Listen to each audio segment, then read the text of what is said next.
सहनाववतु सहनौ भुनक्तु सह वीर्यं करवावहै तेजस्विनावधीतमस्तु मा विद्विषावहै। ॐ शान्ति शान्ति ಶಾಂತಿಃ. ಶ್ರೀಕೃಷ್ಣ ಸರ್ವೂ ನಿನ್ನ ಸೇವೆಯಾಗಲಿ ಸ್ವಾಮಿ. ಎಲ್ಲ ಆಧ್ಯಾತ್ಮ ಬಂಧುಗಳಿಗೂ ನಮಸ್ಕಾರ ಮತ್ತು ಜ್ಞಾನದರ್ಶನಂ ವೇದಿಕೆಗೆ ಸ್ವಾಗತ. ಧ್ವನಿ ಗುರುದೇವದಾಗಿರಲಿ, ವಿಚಾರ ಪರಮಾತ್ಮನದಾಗಿರಲಿ, ಹಾಗೂ ಇದು ನನ್ನದಲ್ಲದ ಕರ್ಮವಾಗಲಿ. ಶ್ರೀಮದ್ ಭಾಗವತ ಮಹಾಪುರಾಣ 11ನೇ ಸ್ಕಂದ. ಮೊದಲಿಗೆ ಮಂಗಳಾಚರಣೆ. ಜನ್ಮಾದ್ಯಸ್ಯ ಯತೋನ್ವಯಾದಿತರತಃ ಚಾರ್ತೇಷ್ವಭಿಘ್ನಸ್ವರಾಟ್ ತೇನೇ ಬ್ರಹ್ಮಹೃದಾಯ ಆದಿಕವಯೇ ಮುಹ್ಯಂತಿ ಯತ್ಸೂರಯಃ ತೇಜೋ ವಾರಿಮೃದಾಂ ಯಥಾ ವಿನಿಮಯಃ ಯತ್ರ ತ್ರಿಸರ್ಗೋ ಮೃಷಾ ದಾಮ್ನಾ ಸ್ವೇನ ಸದಾ ನಿರಸ್ತಕುಹಕಂ ಸತ್ಯಂ ಪರಂ ಧೀಮಹಿ ನಾರಾಯಣಂ ನಮಸ್ಕೃತ್ಯ ನರಂ ಚೈವ ನರೋತ್ತಮಂ ದೇವೀಂ ಸರಸ್ವತೀಂ ವ್ಯಾಸಂ ತತೋ ಜಯಮುದೀರಯೇತ್.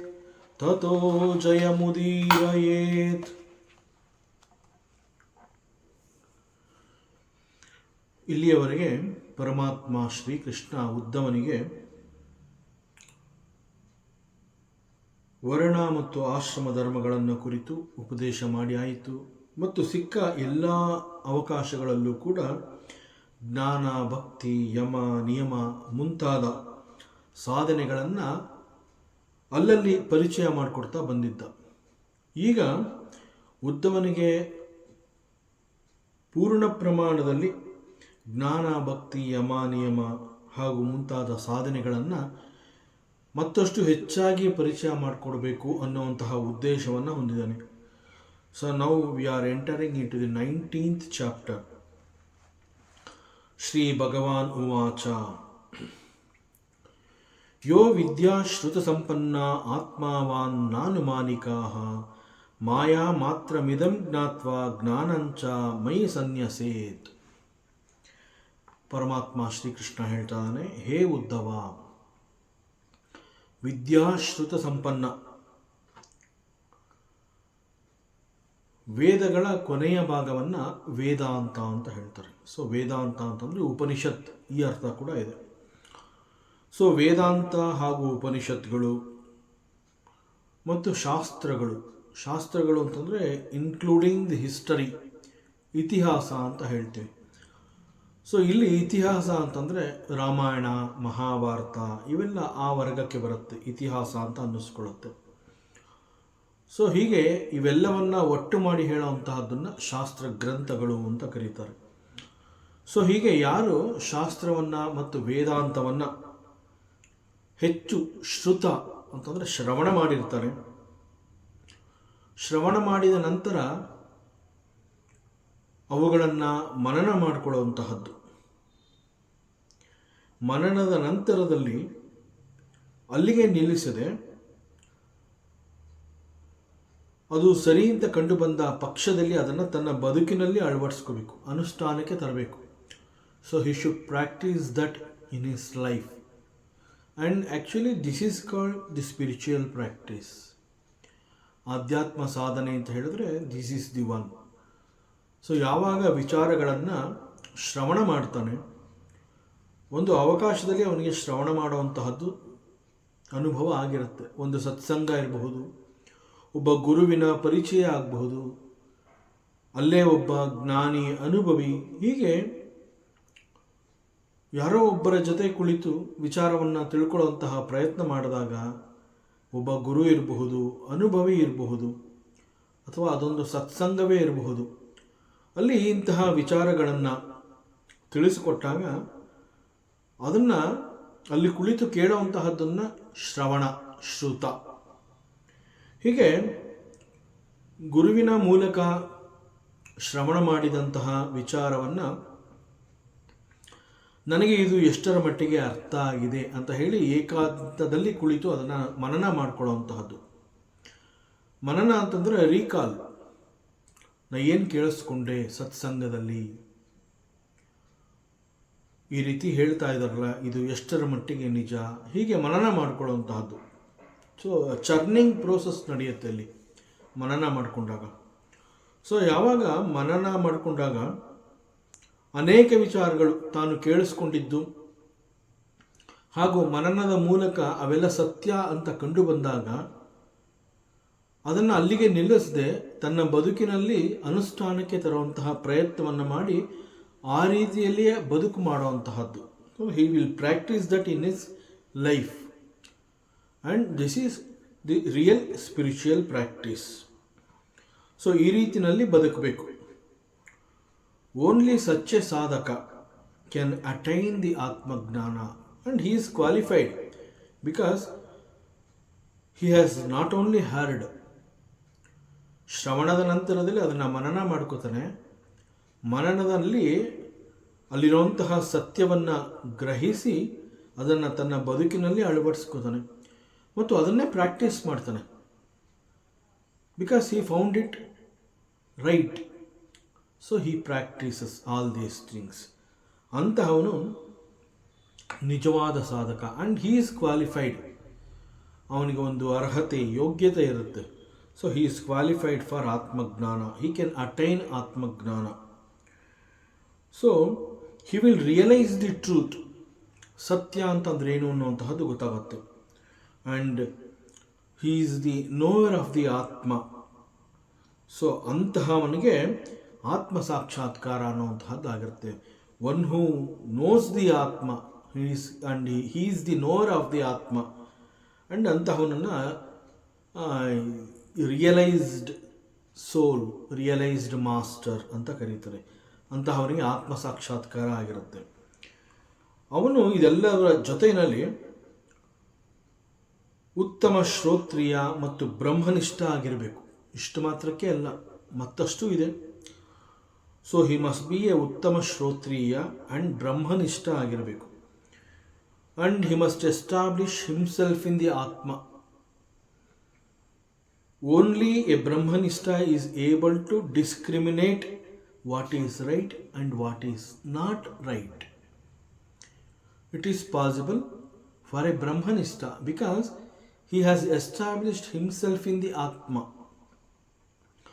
ಅವನು ತನ್ನನ್ನು ಆತ್ಮನೊಂದಿಗೆ ಗುರುತಿಸಿಕೊಂಡಿರ್ತಾನೆ. ಆದ್ದರಿಂದ such A person can discriminate, ಇದು ಸರಿ, ಇದು ಸರಿ ಇಲ್ಲ, ಹೀಗೆ ವಿಚಾರ ಮಾಡುವಂತಹ ಶಕ್ತಿಯನ್ನು ಅವನು ಹೊಂದಿರ್ತಾನೆ. And he has practised all these. ಇವೆಲ್ಲವನ್ನು ಅವನು ತನ್ನ ಬದುಕಿನಲ್ಲಿ ಅನುಷ್ಠಾನಕ್ಕೆ ತಂದು ಆ ರೀತಿಯಲ್ಲಿ ಅವನು ನಡ್ಕೋತಾ ಇರ್ತಾನೆ. ಅಂತಹವನಿಗೆ his life itself is a very big university. ತನ್ನ ಬದುಕಿನಲ್ಲಿ ಇವೆಲ್ಲವನ್ನು ಅಳವಡಿಸಿಕೊಂಡು ಆ ರೀತಿಯಲ್ಲಿ ಅವನು ಬದುಕು ಮಾಡೋದ್ರಿಂದ ಅವನ ಬದುಕೆ ಅವನಿಗೆ ಬಹಳ ದೊಡ್ಡ ಒಂದು university. So that provides lot of information and knowledge to him. Because he himself is a big university. So that ಅವನಿಗೆ ತನಗೆ ಕಣ್ಣು ಕಾಣ್ತಾ ಇರುವಂತಹ ಅದು ಯಾವುದೇ ಆಗಿರಲಿ, ದೃಶ್ಯ ವಸ್ತು ಅಂತ ಹೇಳ್ತೀವಿ, ಲೌಕಿಕ ವಸ್ತು ಅಂತ ಹೇಳ್ತೀವಿ. ಸೊ ಹೀಗೆ ತನ್ನ ಕಣ್ಣಿಗೆ ಕಂಡು ಬಂದಂತಹ ಲೌಕಿಕ ವಸ್ತುಗಳಿರಬಹುದು, ಅವೆಲ್ಲವನ್ನು ಅವನು he treats it as maya because he knows it. ಅವನಿಗೆ ಸತ್ಯ ಗೊತ್ತಿರೋದ್ರಿಂದ ಯಾವಾಗ ಈ ಒಂದು ಲೌಕಿಕ ವಸ್ತುವನ್ನು ನೋಡ್ತಾನೆ, immediately he recognises that as a Maya. And knowing this, ಬರೀ ತಿಳ್ಕೊಂಡಿರೋದು ಮಾತ್ರ ಅಲ್ಲ, ಜೊತೆಗೆ ಅವನಿಗೆ ಎಕ್ಸ್ಪೀರಿಯನ್ಸ್ ಕೂಡ ಆಗಿರುತ್ತೆ. So knowing this, experiencing this, he will merge the knowledge in me. Paramatma Shrikrishna ಹೇಳ್ತಾ ಇದ್ದಾನೆ. ಸೊ ಇಂತಹ ಜ್ಞಾನಿಗೆ ಎಲ್ಲವೂ ನಾನೇ ಆಗಿರ್ತೀನಿ. I am the spiritual practice for him, including swarga, moksha. In fact ನಾವು ಸ್ವರ್ಗ ಅಂತ ಹೇಳಿದಾಗ ಅಥವಾ ಮೋಕ್ಷ ಅಂತ ಕರೆದಾಗ ಅವೆರಡೂ ಒಂದೇ ಅಲ್ಲ, ಅವೆರಡೂ ಕೂಡ ಬೇರೆ ಬೇರೆ. Swarga is different, moksha is different.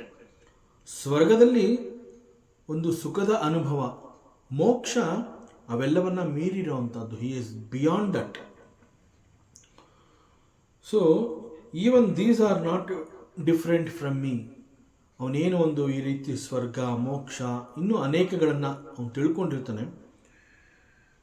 ಅವೆಲ್ಲವೂ ನಾನೇ ಆಗಿರ್ತೀನಿ ಅವನಿಗೆ. ಸೊ ನನಗಿಂತ ಅದು ಬೇರೆ ಅಲ್ಲ.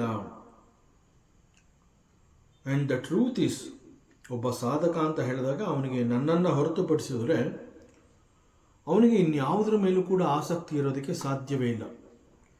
ಫಾರ್ ಸಚ್ ಎ ಸಾಧಕ ಐ ಆಮ್ ಎವ್ರಿಥಿಂಗ್. ಸೊ ಅವನಿಗೆ ನಾನು ಎಲ್ಲವೂ ಆಗಿ ಹೋಗಿರ್ತೀನಿ. ನಾನು ಎಲ್ಲವೂ ಆಗಿ ಹೋಗಿರೋದ್ರಿಂದ ಅವನಿಗೆ ಬೇರೆ ಇನ್ನೇನಾದರೂ ಬೇಕು ಅಂತ ಅನಿಸುತ್ತಾ ಅಂತಂದರೆ ಬೇರೆ ಏನೂ ಬೇಡ. ಎಲ್ಲವೂ ನಾನೇ ಆಗಿರೋದ್ರಿಂದ ನನ್ನನ್ನು ಹೊರತುಪಡಿಸಿ ಮತ್ತೇನಾದರೂ ಬೇಕಾ ಅಂತಂದರೆ ಬೇಡ ಅಂತ ಹೇಳ್ತಾನೆ.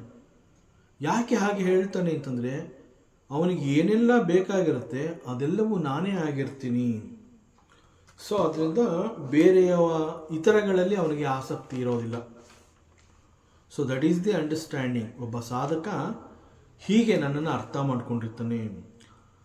So it is all possible because ಅವನ ಒಂದು ಸ್ಪಿರಿಚುವಲ್ ಪ್ರಾಕ್ಟೀಸ್ ಅವನನ್ನು ಇಷ್ಟು ಎತ್ತರಕ್ಕೆ ತಂದು ನಿಲ್ಲಿಸಿರುತ್ತೆ. ಸಾಧಕ ಹೀಗೆ ಸಾಧನೆಯ ಮೂಲಕ ಇಂತಹ ಒಂದು ಪರಮ ಜ್ಞಾನವನ್ನು ಹೊಂದಿದ್ದಾನೆ. ಅಂತಹವನು ನನಗೆ ಪ್ರಿಯ. Such a devotee, I like him. ಹೇ ಉದ್ಧವ, ಇದರ ರಹಸ್ಯ ಏನು ಗೊತ್ತಾ? ನಾನು ಎಲ್ಲ ಹೇಳ್ತಾ ಇದ್ದೀನಲ್ಲ, ಇದರ ರಹಸ್ಯ ಏನು ಅಂತಂದರೆ ಒಬ್ಬ ಜ್ಞಾನಿ ತನ್ನ ಜ್ಞಾನದಿಂದ ನಿರಂತರವಾಗಿ ನನ್ನನ್ನು ತನ್ನ ಅಂತಃಕರಣದಲ್ಲಿ ಇಟ್ಕೊಂಡಿರ್ತಾನೆ.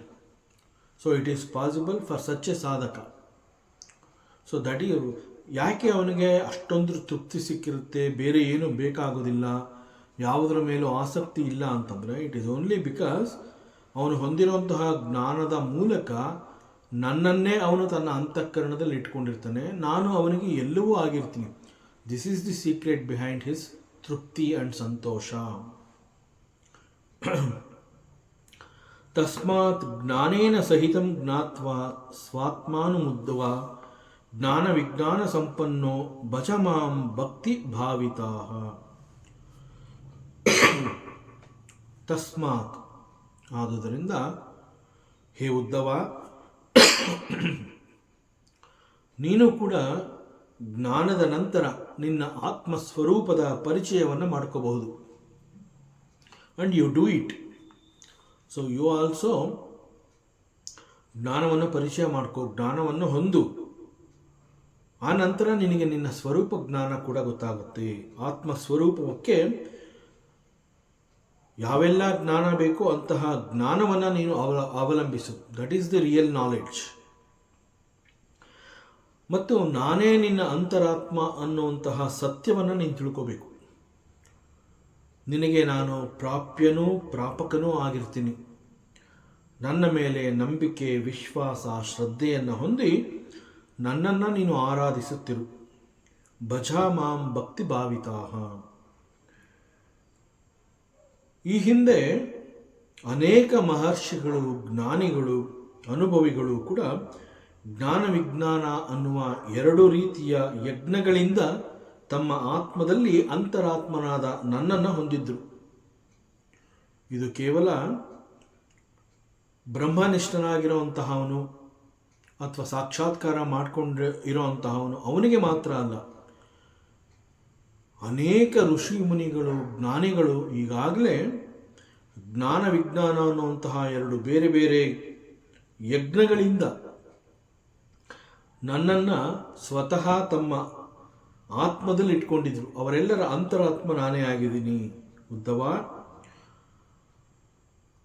ಪ್ರಕೃತಿಯಲ್ಲಿ ದೇರ್ ಈಸ್ ಅನ್ ಎಫೆಕ್ಟ್. ಪ್ರಕೃತಿಯಲ್ಲಿ ಒಂದು ಪರಿಣಾಮ ಅನ್ನುವಂತಹದ್ದು ಇದೆ.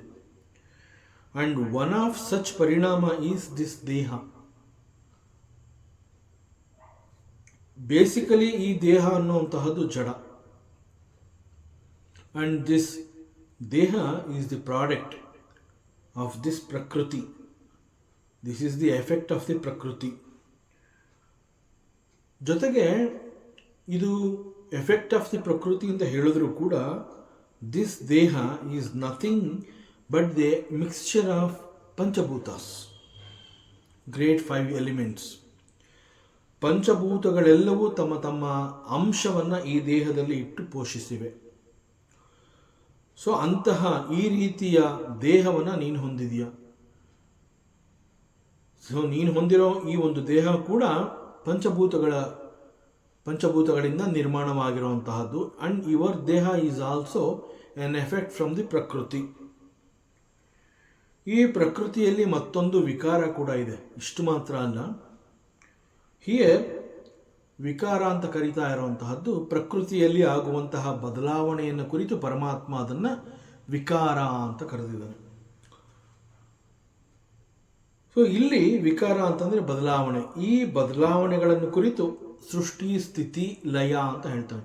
ಸೊ ಪ್ರಕೃತಿಯ ಬದಲಾವಣೆ ಅಂತಂದರೆ ಸೃಷ್ಟಿ, ಸ್ಥಿತಿ, ಲಯ. And that is again it is also called ವಿಕಾರ.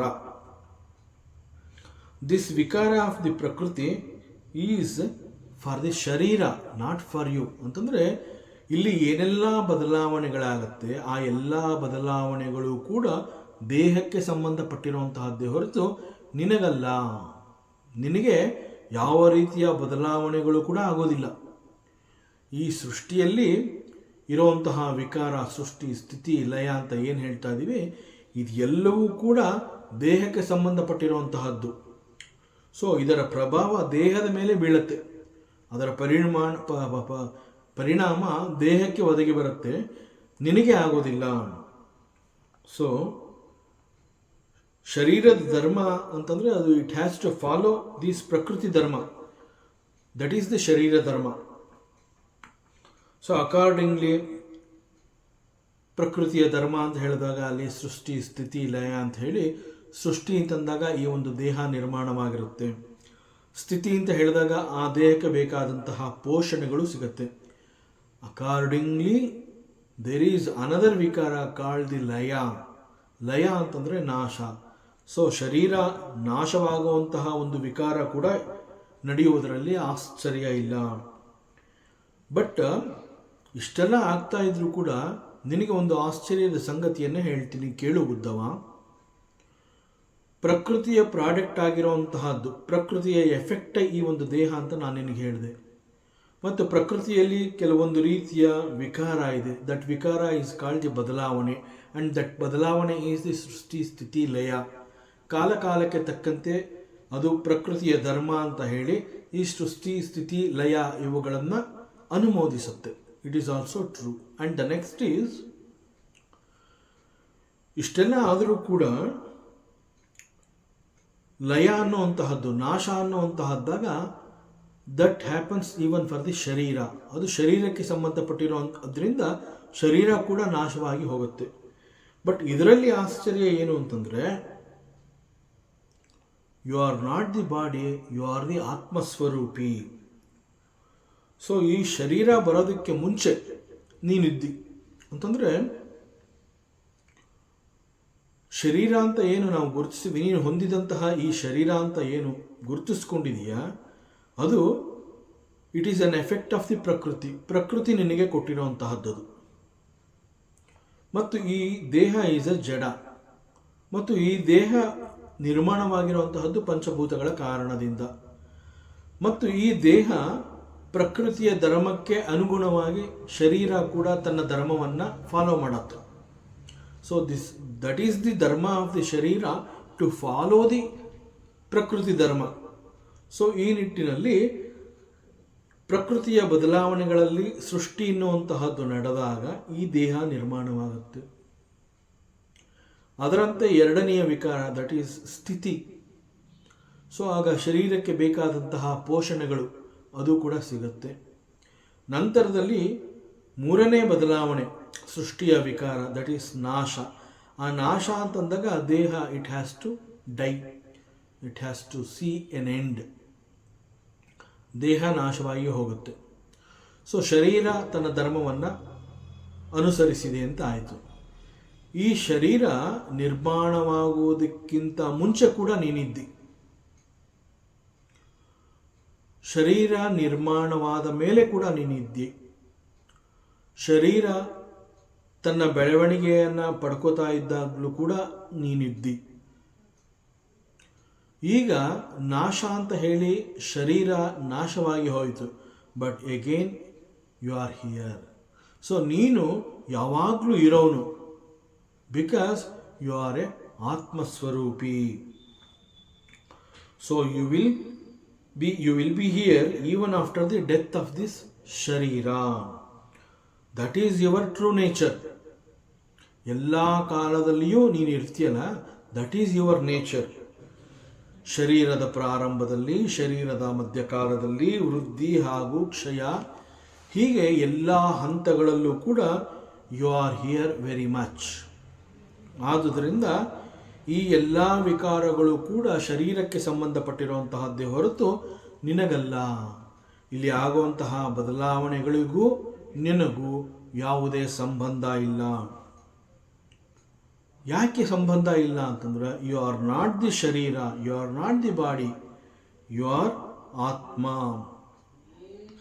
So you must know this truth, you must know this truth that you are not the body, you are the atma. And to know this truth, ನಾನು ಆತ್ಮಸ್ವರೂಪಿ ಅನ್ನುವಂತಹ ಸತ್ಯ ನಿನಗೆ ಗೊತ್ತಾಗಬೇಕಾದ್ರೆ you have to depend on the jnana. And that knowledge is called the self knowledge. ಅದನ್ನು ಆತ್ಮವಿದ್ಯೆ, ಆತ್ಮಜ್ಞಾನ ಅಂತ ಕರೀತಾರೆ. ಪರಮಾತ್ಮ ಹೀಗೆ ಉದ್ಧವನಿಗೆ ಹೇಳಿದಾಗ ಉದ್ಧವ ಮತ್ತೆ ತನ್ನಲ್ಲಿರುವಂತಹ ಪ್ರಶ್ನೆಗಳನ್ನು ಮಾಡ್ತಾನೆ. ಮತ್ತು ಈಗಾಗಲೇ ಉದ್ಧವ ಸಾಕಷ್ಟು ಪ್ರಶ್ನೆಯನ್ನು ಮಾಡಿದ್ದಾನೆ. ಅಂತಹ ಪ್ರಶ್ನೆಗಳಲ್ಲಿ ಒಂದು ಪ್ರಶ್ನೆಗೆ ಪರಮಾತ್ಮ ಉತ್ತರ ಕೊಟ್ಟಿರ್ತಾನೆ. ವರ್ಣ ಮತ್ತು ಆಶ್ರಮ ಧರ್ಮವನ್ನು ಯಾವ ಕಾರಣದಿಂದ ಅನುಸರಿಸಬೇಕು ಅನ್ನುವಂತಹದ್ದು ಉದ್ಧಮನ ಒಂದು ಪ್ರಶ್ನೆ ಆಗಿರುತ್ತೆ. ಮತ್ತು ಆಶ್ರಮ ಧರ್ಮವನ್ನು ಮತ್ತು ವರ್ಣ ಧರ್ಮವನ್ನು ಅನುಸರಿಸುವುದರಿಂದ ಆಗುವಂತಹ ಉಪಯೋಗ ಏನು, ಹೀಗೆ ಕೂಡ ಪ್ರಶ್ನೆ ಮಾಡಿರ್ತಾನೆ. ಮತ್ತು ಅಲ್ಲಿರುವಂತಹ ವ್ಯತ್ಯಾಸವಾದರೂ ಏನು ಅದನ್ನು ಕೂಡ ಕೇಳಿದ್ದಾನೆ. ಈ ಎಲ್ಲ ಪ್ರಶ್ನೆಗಳಿಗೂ ಈಗಾಗಲೇ ಪರಮಾತ್ಮ ಶ್ರೀಕೃಷ್ಣ ಉತ್ತರ ಕೊಟ್ಟೇ ಆಗಿದೆ. ಈಗ ಉದ್ಧವನಿಗೆ ಮತ್ತಷ್ಟು ಹೆಚ್ಚಿನ ಜ್ಞಾನ ಬೇಕಾಗಿದೆ. ಹಾಗಾಗಿ ಅವನಿಗೆ ಮತ್ತಷ್ಟು ಹೆಚ್ಚು ಜ್ಞಾನವನ್ನು ಕೊಡಬೇಕು ಅಂತ ಹೇಳಿ ಪರಮಾತ್ಮ ಹೇಳ್ತಾನೆ, ಹೇ ಉದ್ಧವ, ಹೇ ಉದ್ಧವ, ಬದುಕು ಅಂತಂದಾಗ ಅಲ್ಲಿ ಅನೇಕ ರೀತಿಯ ಪ್ರಶ್ನೆಗಳು ನಿರಂತರವಾಗಿ ಬರ್ತಾ ಇರುತ್ತೆ. ಪ್ರಶ್ನೆ ಬರುವಂತಹದ್ದು ಸಹಜ, ಆದರೆ ಬದುಕಿನಲ್ಲಿ ಅನುಮಾನಗಳು ಬರಬಾರದು ಅಂತಂದರೆ ಮುಖ್ಯವಾಗಿ ನಮ್ಮನ್ನು ನಾವು ನಮ್ಮ ಬದುಕಿನಲ್ಲಿ ಬೇರೆಯವರೊಂದಿಗೆ ಹೋಲಿಕೆ ಮಾಡ್ಕೋಬಾರದು. It's a wonderful message given by Lord Krishna to Uddhava. So comparison ಇರಬಾರ್ದು. ಯಾವಾಗ ನಾವು ನಮ್ಮನ್ನು ಮತ್ತೊಬ್ಬನ ಜೀವನಕ್ಕೆ ನಾವು ಕಂಪೇರ್ ಮಾಡಿಕೊಂಡಾಗ ದೇರ್ ದಿ ಪ್ರಾಬ್ಲಮ್ ಸ್ಟಾರ್ಟ್ಸ್. ಅಲ್ಲಿವರೆಗೆ ಇದ್ದಂತಹ ಸಂತೋಷ ಆ ಕ್ಷಣದಲ್ಲಿ ನಾಶವಾಗಿ ಹೋಗುತ್ತೆ. ಯಾವಾಗ this is my life and that is his life, ನನ್ನ ಲೈಫ್ ಈ ಥರ ಇದೆ, ಅವನ ಲೈಫ್ ಆ ಥರ ಇದೆ, so what is the difference, why it is so? Because ನಾನು ಅವನಲ್ಲ, ಅವನು ನಾನಲ್ಲ. ಈ ಸತ್ಯ ಗೊತ್ತಿದ್ರೂ ಕೂಡ ಬಿಕಾಸ್ ಆಫ್ ದಟ್ ಕಂಪ್ಯಾರಿಸನ್ ಎಲ್ಲೋ ಒಂದು ಕಡೆ ಒಂದು ರೀತಿಯ ಕೀಳರಿಮೆ ಇರಬಹುದು, ಕಾನ್ಫಿಡೆನ್ಸ್ ಕಡಿಮೆ ಆಗುವಂತಹದ್ದಿರ್ಬೋದು. ಇವೆಲ್ಲ ನಮ್ಮನ್ನು ಆವರಿಸುವಂತಹದ್ದು ಸಹಜ. ಹಾಗಾದಾಗ ಆ ಕ್ಷಣದಲ್ಲಿ ಅಲ್ಲಿಯವರೆಗೆ ಇದ್ದಂತಹ ಆ ಒಂದು ಸಂತೋಷ ಅನ್ನುವಂತಹದ್ದು ಕಣ್ಮರೆಯಾಗಿ ಹೋಗುತ್ತೆ. ಆದ್ದರಿಂದ ಬದುಕಿನಲ್ಲಿ ಅನುಮಾನಗಳೇ ಬರಬಾರದು ಅನ್ನೋದೇ ಆದರೆ, ಸದಾಕಾಲ ನಿನಗೆ ಆತ್ಮವಿಶ್ವಾಸ ಇರಬೇಕು ಅನ್ನೋದೇ ಆದರೆ, ಯಾವುದೇ ಕಾರಣಕ್ಕೂ ಕೂಡ ನೀನು ಮತ್ತೊಬ್ಬನ ಬದುಕಿಗೆ ನಿನ್ನ ಬದುಕನ್ನು ಹೋಲಿಕೆ ಮಾಡ್ಕೋಬಾರ್ದು, ಕಂಪೇರ್ ಮಾಡ್ಕೋಬಾರ್ದು. In fact we have taken the birth as a human being mainly because to clean up all the vasanas, the impressions, the patterns, etc., which we have carried all through our life. ನಮಗೆ ಈಗಾಗಲೇ ಅನೇಕ ಜನ್ಮಗಳಾಗಿ ಹೋಗಿದೆ. This is not our first ಬರ್ತ್. ಇದು ನಮ್ಮ ಮೊದಲನೆಯ ಜನ್ಮ ಅಲ್ಲ. ಈಗಾಗಲೇ ನಾವು ಅನೇಕ ಶರೀರಗಳನ್ನು ಹೊಂದಿಯಾಗಿದೆ, ಬೇರೆ ಬೇರೆ ಫಾರ್ಮ್ಸ್ಗಳಲ್ಲಿ ನಾವು ಬಂದಿಯಾಗಿದೆ, ಅನೇಕ ಬೇರೆ ಬೇರೆ ರೂಪಗಳನ್ನು ಹೊತ್ತಿಯಾಗಿದೆ. ಪ್ರತಿ ಜನ್ಮದಲ್ಲೂ ಕೂಡ ನಾವು ಅನೇಕ ರೀತಿಯ ಸಂಸ್ಕಾರಗಳನ್ನು ಕ್ಯಾರಿ ಮಾಡ್ತಾ ಬರ್ತೀವಿ. ಸೊ ಈಗ ಮನುಷ್ಯನಾಗಿ ನಾನು ಹುಟ್ಟಿದ್ದೀನಿ ಅಂತಂದರೆ ಇಟ್ ಈಸ್ ಎನ್ ಅವಕಾಶ, it is a very rare opportunity that we got. We are ಮನುಷ್ಯನಾಗಿ ನಾನು ಹುಟ್ಟಿದ್ದೀನಿ ಅಂತಂದರೆ it's a very rare opportunity. So ಮನುಷ್ಯನಾಗಿ ಹುಟ್ಟುವಂತಹದ್ದು ಇಷ್ಟೊಂದು ಅಪರೂಪ ಅಂತಂದಮೇಲೆ ಸಿಕ್ಕ ಈ ಒಂದು ಅವಕಾಶದಲ್ಲಿ ನಮ್ಮ ಮುಖ್ಯ ಉದ್ದೇಶ ಏನು ಅಂತಂದರೆ, we have to clean up all the vasanas and its patterns that we carry always. ಅವುಗಳನ್ನು ನಾಶ ಮಾಡಿಕೊಳ್ಳದೆ ಹೋದರೆ they will force us to take the janmas again and again. ಎಲ್ಲಿವರೆಗೆ ನಮ್ಮ ಚಿತ್ತದಲ್ಲಿ ಏನೊಂದೂ ಇಲ್ಲ ಅಲ್ಲಿಯವರೆಗೆ ನಾವು we cannot escape from this birth and death cycle. ಆದ್ದರಿಂದ ಪತಾಂಜಲಿ ಕೂಡ ಯೋಗ ಚಿತ್ತವೃತ್ತಿ ನಿರೋಧಕ ಅಂತಲೇ ಹೇಳಿದಾನೆ. ಅಂತಂದರೆ ನಿನ್ನ ಚಿತ್ತದಲ್ಲಿರುವಂತಹ ಎಲ್ಲ ವೃತ್ತಿಗಳನ್ನು ನೀನು ನಾಶ ಮಾಡ್ಕೋಬೇಕು. Then only you will attain the ಮೋಕ್ಷ. ಸೊ ನೀನು ಹುಟ್ಟು ಸಾವಿನ ಚಕ್ರದಿಂದ ತಪ್ಪಿಸ್ಕೋಬೇಕು. ಮತ್ತೆ ಹುಟ್ಟಿ ಬರಬಾರದು ಅಂತಂದರೆ ನಿನ್ನಲ್ಲಿ ಕ್ರೋಢಿ ಸಂಗ್ರಹವಾಗಿರುವಂತಹ ಎಲ್ಲ ವಾಸನೆಗಳನ್ನು ಅಂತಂದರೆ ಸಂಸ್ಕಾರಗಳನ್ನು, ಎಲ್ಲ ವಾಸನೆಗಳನ್ನು, ಸಂಸ್ಕಾರಗಳನ್ನು ಮತ್ತು ಅವುಗಳ ಪ್ಯಾಟ್ರನ್ಗಳನ್ನು ಸಂಪೂರ್ಣವಾಗಿ you have to clean up. ಅದು ಯಾವುದೂ ಇಲ್ಲದಂತೆ ನೀನು ಮಾಡ್ಕೋಬೇಕು. ದಟ್ ಈಸ್ ದಿ ಸಾಧನ. ಇನ್ಫ್ಯಾಕ್ಟ್ ಫಾರ್ ದಟ್ ಸಾಧನ ಓನ್ಲಿ ಮನುಷ್ಯನಾಗಿ ಹುಟ್ಟುವಂತಹ ಒಂದು ಅವಕಾಶ ನಮಗೆ ಸಿಕ್ಕಿರುವಂತಹದ್ದು. ಸೊ ಮನುಷ್ಯನಾಗಿ ಯಾಕೆ ಹುಟ್ಟಿದ್ದೀನಿ ಅಂತಂದರೆ ಇಲ್ಲಿರೋಂತಹ ಭೋಗಗಳನ್ನು ಅನುಭವಿಸುವ ಕಾರಣದಿಂದ ಅಲ್ಲ. ಮನುಷ್ಯ ಯಾಕೆ ಹುಟ್ಟಿದಾನೆ ಅಂತಂದರೆ not to enjoy. He has to clean up all the vasanas, all the samskaras. He should clear all such things. ಎಲ್ಲ ದೋಷಗಳನ್ನು, ಕಲ್ಮಶಗಳನ್ನು, ಚಿತ್ತದಲ್ಲಿರುವಂತಹ ಎಲ್ಲ ವೃತ್ತಿಗಳನ್ನು ಅವನು ನಾಶ ಮಾಡ್ಕೋಬೇಕು. ಈ ಕಾರಣದಿಂದ ಅವನಿಗೆ ಮನುಷ್ಯನಾಗಿ ಹುಟ್ಟುವಂತಹ ಒಂದು ಯೋಗ, ಬಹಳ ಅಪರೂಪದ ಅವಕಾಶ ಅವನಿಗೆ ಸಿಕ್ಕಿದೆ. So that is the only purpose. ನಮಗೆ ಯಾಕೆ ಮನುಷ್ಯನಾಗಿ ಹುಟ್ಟುವಂತಹ ಅವಕಾಶ ಸಿಕ್ಕಿದೆ ಅಂತಂದರೆ only for this purpose. So ಈ ವಾಸನಾಗಳನ್ನು, ಇಲ್ಲಿರುವಂತಹ ಪ್ಯಾಟ್ರನ್ಗಳನ್ನು, ನಮ್ಮೆಲ್ಲ ಕರ್ಮಗಳನ್ನು ನಾವು ನಾಶ ಮಾಡ್ಕೋಬೇಕು ಅಂತಂದರೆ ಅದಕ್ಕೆ ಇರುವಂತಹದ್ದು ಈ ವರ್ಣ ಆ್ಯಂಡ್ ಆಶ್ರಮ, ಆ ಧರ್ಮಗಳನ್ನು ಪಾಲಿಸುವಂತಹದ್ದು is a medicine prescribed by the Vedanta. ನಮ್ಮ ಶಾಸ್ತ್ರ ಅದನ್ನೇ ಹೇಳುವಂತಹದ್ದು. Why you have to follow this varna and ashrama. ವರ್ಣಧರ್ಮ ಯಾಕೆ ನೀನು ಫಾಲೋ ಮಾಡಬೇಕು, ಆಶ್ರಮ ಧರ್ಮ ಯಾಕೆ ಫಾಲೋ ಮಾಡಬೇಕು ಅಂತಂದರೆ by following strictly that dharmas you can clean up all your vasanas, all the samskaras that get destroyed only when you follow this varna and ashrama dharma as prescribed by the scripture. So it is prescribed as a medicine for this bhavaroga. ಭವರೋಗ ಅಂತಂದರೆ for the ಸಂಸಾರ. ಸಂಸಾರ ಅಂತಂದರೆ attachments to the worldly. So ಸಂಸಾರವನ್ನು ನಾಶ ಮಾಡ್ಕೋಬೇಕು, ಈ ಅಟ್ಯಾಚ್ಮೆಂಟ್ಸ್ಗಳನ್ನ ನಾನು ಕಳ್ಕೋಬೇಕು ಅಂತಂದರೆ one should follow this the dharma of the varna and the dharma of the ashrama. So that's the only reason why our Sanatana Dharma has prescribed and designed this varna and ashrama dharma. It is only for our moksha. ನಮ್ಮ ಆತ್ಮದ ಉದ್ಧಾರಕ್ಕಾಗಿ ನಮ್ಮ ಸನಾತನ ಧರ್ಮದಲ್ಲಿ ಇಂತಹ ಒಂದು ವ್ಯವಸ್ಥೆಗಳನ್ನು ತಂದಿರುವಂತಹದ್ದು. So it's a medicine given to the bhavaroga. ಅದರಿಂದ we should not mistake it as varna ಮತ್ತು ashrama is not to create quarrel in the society among the people. ನಾನಂತಹವನು ನೀನಿಂತಹವನು, not for that. It is only ನಮ್ಮನ್ನು ನಾವು ತಿದ್ಕೋಬೇಕು. ನಮ್ಮನ್ನು ನಾನು ತಿದ್ಕೋಬೇಕು ಅಂತಂದರೆ ನನ್ನ ಧರ್ಮ ಯಾವುದು, ನನ್ನ ವರ್ಣ ಯಾವುದು, ಆ ರೀತಿಯಲ್ಲೇ ಅದನ್ನೇ ಅನುಸರಿಸಿ ಅಲ್ಲಿದ್ದು ನನ್ನ ವೃತ್ತಿಗಳನ್ನು, ನನ್ನ ಸಂಸ್ಕಾರಗಳನ್ನು, ನನ್ನ ವಾಸನಗಳನ್ನು ನಾನು ನಾಶ ಮಾಡ್ಕೋಬೇಕಾಗುತ್ತೆ. ಮತ್ತು ಎಗೈನ್ ದಿಸ್ ಇಲ್ಲಿರುವಂತಹದ್ದೆಲ್ಲ it is based on the ಗುಣಾಸ್.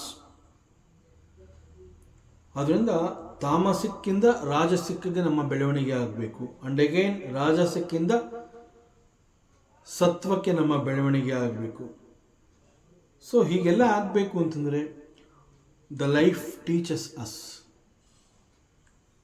ಈ ಒಂದು ಅವಕಾಶ, ಲೈಫ್ ಅನ್ನೋ ಒಂದು ಅವಕಾಶ ನಮಗೆ ಸಿಕ್ಕಿರದೆ ನಮಗೆ ಅನೇಕ ರೀತಿಯ ಉಪದೇಶಗಳನ್ನು, ಪಾಠಗಳನ್ನು ನಮಗೆ ಕಲಿಸೋದಕ್ಕೆ ಸಿಕ್ಕಿರುವಂತಹ ಒಂದು ಅವಕಾಶ.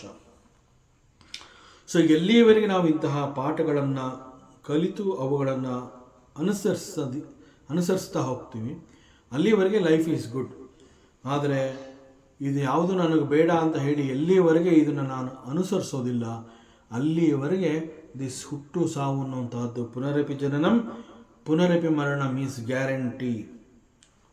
ಸೊ ಅಲ್ಲಿಯವರೆಗೆ ನಮ್ಮ ವಾಸನ ಕ್ಲಿಯರ್ ಆಗೋದಿಲ್ಲ, ನಮ್ಮ ಇಂಪ್ರೆಷನ್ಸು, ಅದರ ಪ್ಯಾಟರ್ನ್ಸ್ಗಳು ಯಾವುದೂ ಕೂಡ ನಾಶ ಆಗೋದಿಲ್ಲ. So it's all possible only when we follow this varna and ಆಶ್ರಮ ಧರ್ಮ. ಸೊ ಬುದ್ಧ ಒಂದು ಕಡೆ ಹೇಳ್ತಾನೆ, ದುಃಖ ಈಸ್ ದಿ ಬೆಸ್ಟ್ ಟೀಚರ್ ಅಂತ ಹೇಳ್ತಾನೆ ಅವನು. ಬುದ್ಧನ ಉಪದೇಶಗಳಲ್ಲಿ ಒನ್ ಆಫ್ ಸಚ್ ಉಪದೇಶ ಈಸ್ ದುಃಖ ಈಸ್ ದಿ ಬೆಸ್ಟ್ ಟೀಚರ್ ಅಂತ ಹೇಳ್ತಾನೆ. ಈ ಕಾರಣದಿಂದ ಪ್ಲೀಸ್ ಫಾಲೋ ವರ್ಣಧರ್ಮ ಆ್ಯಂಡ್ ಆಶ್ರಮ ಧರ್ಮ. It is for our own benefit. ನಾವು ಎಲ್ಲಿಗೆ ಸೇರಿದವರಾಗಿದ್ದೀವಿ ಅಲ್ಲಿಯೇ ಇದ್ಕೋಬೇಕು. ನಾನು ಯಾವ ವರ್ಣದಲ್ಲಿ ನನ್ನನ್ನು ಗುರುತಿಸ್ಕೊಂಡಿದ್ದೀನಿ, ಯಾವ ಆಶ್ರಮದಲ್ಲಿ ನನ್ನನ್ನು ಗುರುತಿಸ್ಕೊಂಡಿದ್ದೀನಿ, ಆ ಆಶ್ರಮದಲ್ಲಿ ಇದ್ಕೋಬೇಕು. ಆ ವರ್ಣದಲ್ಲಿಯೇ ಇದ್ದುಕೊಂಡು ಅಲ್ಲಿ I have to clean up the vasanas. ಯಾಕೆಂತಂದರೆ ನಾನು ಒಂದು ವರ್ಣಕ್ಕೆ ಸೇರಿ ಮತ್ತೊಂದು ವರ್ಣದ ಆಕರ್ಷಣೆಗಾಗಿ ನಾನು ಅಲ್ಲಿ ಹೋದರೆ ಇಲ್ಲಿ ನಾನು ಇದನ್ನು ವಾಸನಗಳನ್ನು ನಾನು ಕ್ಲಿಯರ್ ಮಾಡ್ಕೊಳ್ಳೋದಕ್ಕೆ, ಕ್ಲೀನಪ್ ಮಾಡ್ಕೊಳ್ಳೋದಕ್ಕೆ ಸಾಧ್ಯ ಇಲ್ಲ.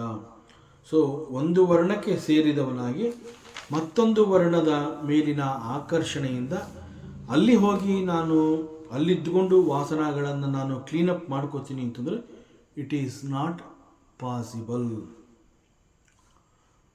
ಸೊ ಈಗ ಪರಮಾತ್ಮ ಇಷ್ಟು ಕ್ಲಿಯರ್ ಆಗಿ, ಇಷ್ಟು ಫರ್ಮ್ ಆಗಿ ಹೇಳಿದ್ದಾನೆ. But again this Uddhava got A doubt. Again Uddhava he questions, ಜ್ಞಾನಂ ವಿಶುದ್ಧಂ ವಿಪುಲಂ ಯತೈತತ್ ವೈರಾಗ್ಯ ವಿಜ್ಞಾನಯುತಂ ಪುರಾಣಂ ಆಖ್ಯಾಹಿ ವಿಶ್ವೇಶ್ವರ ವಿಶ್ವಮೂರ್ತಿ ತ್ವದ್ಭಕ್ತಿಯೋಗಾಚ ಮಹದ್ವಿಂ ಮೃಗ್ಯಂ. ಹೇ ಪರಮಾತ್ಮ, ವಿಶ್ವೇಶ್ವರ ವಿಶ್ವಮೂರ್ತಿ ಪರಮಾತ್ಮನನ್ನು ಹೀಗೆಲ್ಲ ಸ್ತುತಿ ಮಾಡ್ತಾ ಇದ್ದಾನೆ. ಈಗ ನಾನು ನಿನ್ನಲ್ಲಿ ಒಂದು ಪ್ರಶ್ನೆಯನ್ನು ಮಾಡಬೇಕು. ಈಗ ನೀನು ತಿಳಿಸ್ತಾ ಇದೆಯಲ್ಲ, ಜ್ಞಾನ ವಿಶುದ್ಧ ವಿಪುಲ ಇವೆಲ್ಲ ಸನಾತನವಾಗಿದೆ. ನೀನು ಹೇಳಿದ ಈ ಜ್ಞಾನ ಅತೀ ಪುರಾತನವಾಗಿ ಉಪದೇಶ ಪರಂಪರೆಯಿಂದ ಬಂದಿರೋದರಲ್ಲಿ ಅನುಮಾನ ಇಲ್ಲ. ಆದ್ದರಿಂದ ದಿಸ್ ಜ್ಞಾನ ವಿಶುದ್ಧ ವಿಪುಲ ಇವೆಲ್ಲ ಪುರಾತನ ಸನಾತನವಾಗಿದೆ. ಸೊ ಆ ಒಂದು ಗುರು ಪರಂಪರೆಯಲ್ಲಿ ಉಪದೇಶದ ಮೂಲಕ ಇದು ಬರ್ತಾ ಇರೋದರಲ್ಲಿ ಸಂದೇಹ ಇಲ್ಲ. ಆ್ಯಂಡ್ ದಿಸ್ ನಾಲೆಡ್ಜ್, ಈ ಒಂದು ಜ್ಞಾನ ನೀವು ಹೇಳ್ತಾ ಇದೆಯಲ್ಲ, ಇದು ವೈರಾಗ್ಯವನ್ನು ಹುಟ್ಟಿಸುತ್ತೆ, ನೋ ಡೌಟ್ ಅಬೌಟ್ ಇಟ್. ಮತ್ತು ವೈರಾಗ್ಯ ಯಾಕೆ ಹುಟ್ಟಿದೆ ಅಂತಂದರೆ it is only because we desire for the ಮೋಕ್ಷ. ಆ್ಯಂಡ್ ಅಗೇನ್ ಇಲ್ಲಿ ಮೋಕ್ಷ ಅಂತಂದಾಗ ಮೋಕ್ಷ is not a place. Then why we desire for ಮೋಕ್ಷ ಅಂತಂದರೆ ಈಗಾಗಲೇ ನಾವು ಬಂಧನದ ಅನುಭವವನ್ನು ಗಳಿಸಿಕೊಂಡಾಗಿದೆ. ಬಂಧನ ಅಂತಂದರೆ ಏನು ಅನ್ನೋದು ಗೊತ್ತಾಗಿದೆ. ಸೊ ಬಂಧನ ಅನ್ನೋವಂತಹದ್ದು ನನ್ನನ್ನು ಬಂಧಿಸಿದೆ ಅನ್ನೋದು ಅನುಭವ ಆಗಿರೋದ್ರಿಂದ ಇನ್ನು ಬಂಧನ ಬೇಡ ಅನ್ನುವ ತೀರ್ಮಾನ that give rise to the birth of ಮೋಕ್ಷದ ಬಯಕೆ. ನನಗೆ ಮೋಕ್ಷ ಯಾಕೆ ಬೇಕು ಅಂತಂದರೆ ಈಗಾಗಲೇ ಬಂಧನದ ಅನುಭವ ಆಗಿದೆ. ಸೊ ಬಂಧನದ ಅನುಭವ ಆಗಿರೋದ್ರಿಂದ ಇನ್ನು ನನಗೆ ಬಂಧನ ಬೇಡ, no more such bondage. So ಯಾವಾಗ ಈ ಒಂದು ಕ್ಲಾರಿಟಿಗೆ ನಾನು ಬರ್ತೀನಿ, ಕನ್ಕ್ಲೂಷನ್ಗೆ ಬರ್ತೀನಿ, ಆಗ ನನಗೆ ಮೋಕ್ಷದ ಬಗ್ಗೆ ಆಸಕ್ತಿ ಉಂಟಾಗುತ್ತೆ. ಸೊ ಅದರಿಂದ ಈ ಒಂದು ಜ್ಞಾನ ನೀನು ತಿಳಿಸ್ಕೊಡ್ತಾ ಇರುವಂತಹ ಈ ಜ್ಞಾನ ವೈರಾಗ್ಯವನ್ನು ಹುಟ್ಟಿ ಹಾಕೋದ್ರಲ್ಲಿ ಆಶ್ಚರ್ಯ ಇಲ್ಲ. ಹಾಗೂ ವೈರಾಗ್ಯದ ಮೂಲಕ ಮೋಕ್ಷದ ಬಯಕೆಯನ್ನು ನನಗೆ ತಂದುಕೊಡೋದ್ರಲ್ಲೂ ಕೂಡ ಅನುಮಾನ ಇಲ್ಲ. ಮತ್ತು ಈ ಜ್ಞಾನ ಆತ್ಮದ ಉದ್ಧಾರಕ್ಕೆ ಕಾರಣ ಆಗಿದೆ.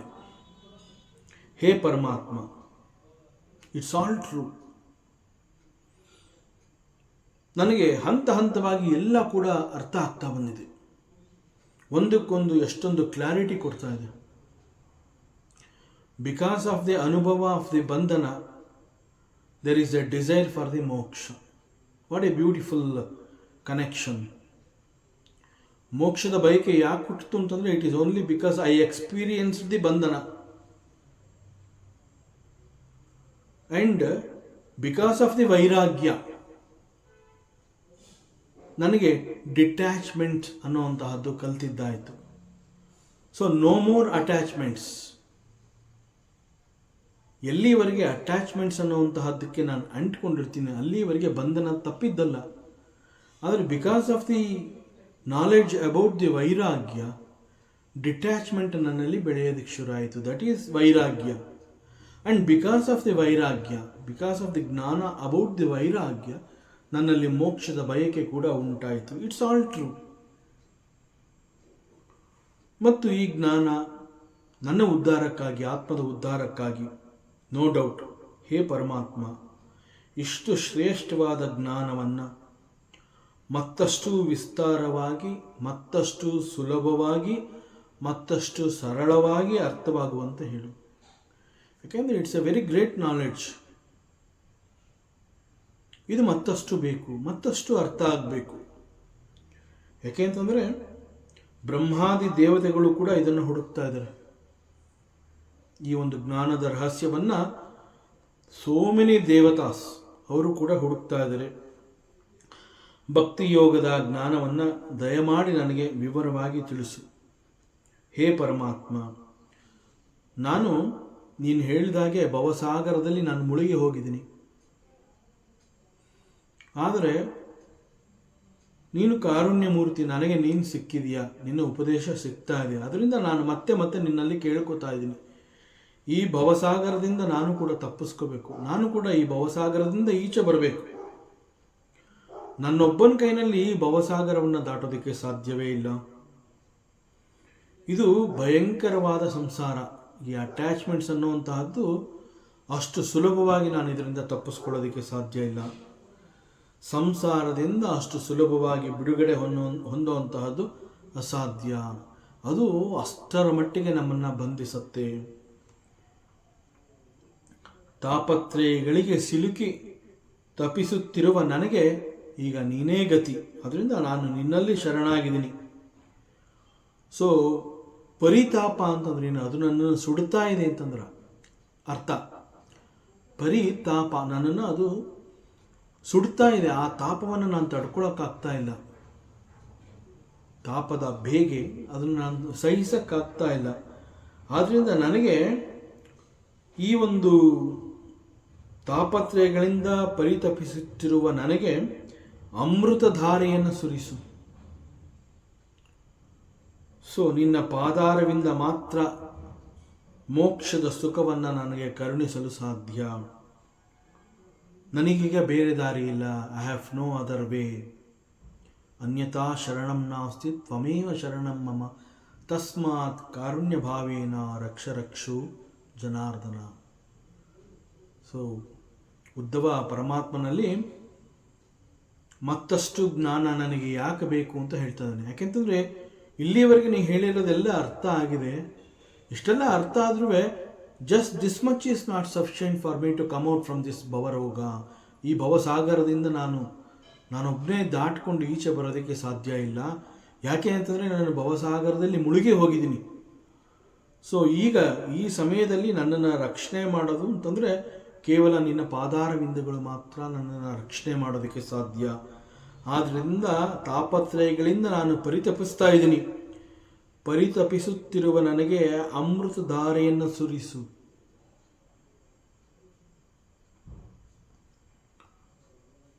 ಸೊ ಹೀಗೆ ಭವಸಾಗರ ಅಂತಂದರೆ ಸಂಸಾರ. ಒಂದು ಸಾರಿ ನಾನು ಸಂಸಾರದಲ್ಲಿ ಸಿಕ್ಕಿಬಿದ್ದಿದ್ದೀನಿ ಅಂತಂದ ಮೇಲೆ ಹೊರಬರಬೇಕು ಅಂತ ಎಷ್ಟೇ ಆಸೆ ಇರಬಹುದು, ಆದರೆ ಕೇವಲ ನಿನ್ನ ಕೃಪೆ ಇದ್ದ ಪಕ್ಷದಲ್ಲಿ ಮಾತ್ರ ನಾನು ಸಂಸಾರವನ್ನು ತಪ್ಪಿಸ್ಕೋಬಹುದು. ಇಲ್ಲ ಅಂತಂದರೆ ಸಂಸಾರದಿಂದ ಬಿಡುಗಡೆ ಈಸ್ ನಾಟ್ ದಟ್ ಈಸಿ. ಸಂಸಾರದ ಹಾಳು ಬಾವಿಯಲ್ಲಿ ಬಿದ್ದಿರುವಂತಹ ನನ್ನನ್ನು ಕಾಲಕೂಟ ಸರ್ಪ ಕಚ್ತಾ ಇದೆ. ದಿ ಕಂಪ್ಯಾರಿಸನ್ ಆಫ್ ಉದ್ಧವ ಈ ಪಾಯಿಂಟಲ್ಲಿ he is making it very clear. ಈ ಸಂಸಾರ ಅನ್ನುವಂತಹದ್ದು ಹೇಗೆ ಮತ್ತೆ ಮತ್ತೆ ನಮ್ಮನ್ನು ಆಳಕ್ಕೆ ತಳ್ಳತ್ತೆ ಅನ್ನುವಂತಹದ್ದನ್ನು ಉದ್ಧವ ತುಂಬ ಚೆನ್ನಾಗಿ ಇಲ್ಲಿ ಪರಮಾತ್ಮನಲ್ಲಿ ನಿವೇದನೆ ಮಾಡ್ಕೋತಾ ಇದ್ದಾನೆ. ಸಂಸಾರ ಈಸ್ ಘೋರ. It is very difficult to come out from the ಸಂಸಾರ. ಸಂಸಾರ ಅಂತಂದರೆ ಅಟ್ಯಾಚ್ಮೆಂಟ್ಸ್. ಸೊ ಅದನ್ನು ಇಲ್ಲಿ ಬಹಳ ಪರಮಾತ್ಮನಲ್ಲಿ ನಿನ್ನ ಕೃಪೆ ಬೇಕೇ ಬೇಕು ಅಂತ ಹೀ ಈಸ್ ಡಿಮ್ಯಾಂಡಿಂಗ್. ಆ ರೀತಿಯಲ್ಲಿ ಪರಮಾತ್ಮನಿಗೆ ಹೇಳ್ತಾ ಇದ್ದಾನೆ, ನಾನು ಸಂಸಾರದ ಹಾಳು ಬಾವಿನಲ್ಲಿ ಬಿದ್ದು ಹೋಗಿದ್ದೀನಿ. ಹಾಳು ಬಾವಿಯ ಆಳದಲ್ಲಿ ಬಿದ್ದಿರೋ ನನ್ನನ್ನು ಕಾಲಕೂಟ ಸರ್ಪ ಒಂದೇ ಸಮನೆ ಕಚ್ತಾ ಇದೆ. ಸೊ ಪರಿಸ್ಥಿತಿ ಹೀಗಿದ್ರೂ ವಿಷಯಗಳ ಕ್ಷುದ್ರ ಸುಖ ಭೋಗಗಳ ಹಸಿವು ಇನ್ನೂ ಹಿಂಗಿಲ್ಲ. ಅಂತಂದರೆ ಈ ವರ್ಡ್ಲಿ ಅಟ್ರಾಕ್ಷನ್ ಅನ್ನುವಂತಹದ್ದು ಹೇಗೆ ನಮ್ಮ ಮನಸ್ಸನ್ನು ತನ್ನ ಕಡೆಗೆ ಎಳ್ಕೊಳ್ಳುತ್ತೆ ಅನ್ನುವಂತಹದ್ದನ್ನು ಇಲ್ಲಿ Uddhava is describing. He says, ನಾನು ಸಂಸಾರದ ಹಾಳು ಬಾವಿಯ ಆ ಕೊಂಪೆನಲ್ಲಿ ಆಳದಲ್ಲಿ ಬಿದ್ದಿದ್ದೀನಿ. ಹೊರಗಡೆ ಬರೋದಕ್ಕೆ ಸಾಧ್ಯವೇ ಇಲ್ಲ. ಜೊತೆಗೆ ಅಲ್ಲಿ ಕಾಲಕೂಟ ಸರ್ಪ ನನ್ನನ್ನು ಕಚ್ತಾ ಇದೆ. ಬಿದ್ದಿರೋದು ಹಾಳು ಕೊಂಪೆನಲ್ಲಿ, ಮೇಲೇಳಕ್ಕಾಗ್ತಾ ಇಲ್ಲ. ಕಚ್ತಾ ಇರೋದು ಕಾಲಕೂಟ ಸರ್ಪ. ಕಾಲಕೂಟ ಅಂತಂದರೆ ಬಹಳ ದೊಡ್ಡ ವಿಷ ಅದು. ಸೊ ಇನ್ನೇನು ನನ್ನ ಪರಿಸ್ಥಿತಿ ಮುಗೀತು ಅನ್ನುವಂತಹ ಈ ಸಮಯದಲ್ಲಿ ಕೂಡ ದಿ ವರ್ಡ್ಲಿ ಸೆನ್ಸ್ ಆಬ್ಜೆಕ್ಟ್ಸ್ ಅನ್ನುವಂತಹದ್ದು ನನ್ನನ್ನು ಎಷ್ಟು ಅಟ್ರಾಕ್ಟ್ ಮಾಡ್ತಾ ಇದೆ ಅಂತಂದರೆ, ಲೌಕಿಕದಲ್ಲಿ ಹೊಂದಿರುವಂತಹ ಆಸಕ್ತಿಗಳು ಇನ್ನೂ ಕಡಿಮೆನೇ ಆಗ್ತಾ ಇಲ್ಲ ನನಗೆ. ಈ ಒಂದು ಅಂತಿಮ ಕ್ಷಣ ಇದು ಅನ್ನೋದು ಗೊತ್ತಾದರೂ ಕೂಡ ಲೌಕಿಕದಲ್ಲಿ ಇರುವಂತಹ ಹಸಿವು ಬಾಯಾರಿಕೆ ಇನ್ನೂ ಕಡಿಮೆ ಆಗಿಲ್ಲ. ಮತ್ತೆ ಮತ್ತೆ ನನ್ನನ್ನು ಅದು ಆಕರ್ಷಿಸ್ತಾ ಇದೆ. ಸೊ ದಿಸ್ ಲೌಕಿಕ ಪ್ರಾಪಂಚಿಕ ಅನ್ನೋದು it's so attractive. Very difficult to escape from this. In spite of getting bites from the kalakuta sarpa. ಇಷ್ಟೆಲ್ಲ ಆದ್ರೂ ಅಲ್ಲಲ್ಲಿ ಈ ಒಂದು ವಿಷಯಗಳ ಕ್ಷುದ್ರ ಅಂತಂದರೆ ದಿಸ್ ವರ್ಡ್ಲಿ ಆಬ್ಜೆಕ್ಟ್ಸ್, ಪ್ರಾಪಂಚಿಕ ಸುಖ ಇದೆಯಲ್ಲ, ಅಲ್ಲಿ ಇರುವಂತಹ ಭೋಗ ಅದು ನನ್ನನ್ನು ಕರೀತಾ ಇದೆ, ನನ್ನನ್ನು ಅನುಭವಿಸು ಅಂತ. ಅಲ್ಲಿ ಹಸಿವು ಆಯಾರಿಕೆ ಅನ್ನುವಂಥದ್ದು ಇನ್ನೂ ನನ್ನ ಕಡಿಮೆ ಆಗಿಲ್ಲ, ಇನ್ನೂ ಹಿಂಗೇ ಇಲ್ಲ ಅದು. ಸೊ ಅದರಿಂದ ಇದು ನನ್ನೊಬ್ಬನ ಕೈನಲ್ಲಿ ಇದರಿಂದ ನಾನು ತಪ್ಪಿಸ್ಕೊಳ್ಳೋಕ್ಕಾಗೋದಿಲ್ಲ, ಅನ್ಲೆಸ್ ನಿನ್ನ ಕೃಪೆ. ನಿನ್ನ ಕೃಪಾದೃಷ್ಟಿ ನನ್ನ ಮೇಲೆ ಬೀಳಬೇಕು, ನೀನೇ ನನ್ನನ್ನು ಕೈ ಹಿಡಿದು ಎತ್ತಬೇಕು. ದಟ್ ಈಸ್ ವೈ ಅನ್ಯಥಾ ಶರಣಂ ನಾಸ್ತಿ ತ್ವಮೇವ ಶರಣಂ ಮಮ ತಸ್ಮಾತ್ ಕಾರುಣ್ಯ ಭಾವೇನ ರಕ್ಷ ರಕ್ಷೋ ಜನಾರ್ದನ. ಸೊ ಕೇವಲ ನೀನು ಮಾತ್ರ ಇದಕ್ಕೆ ಪರಿಹಾರವನ್ನು ಒದಗಿಸಬಲ್ಲೆ.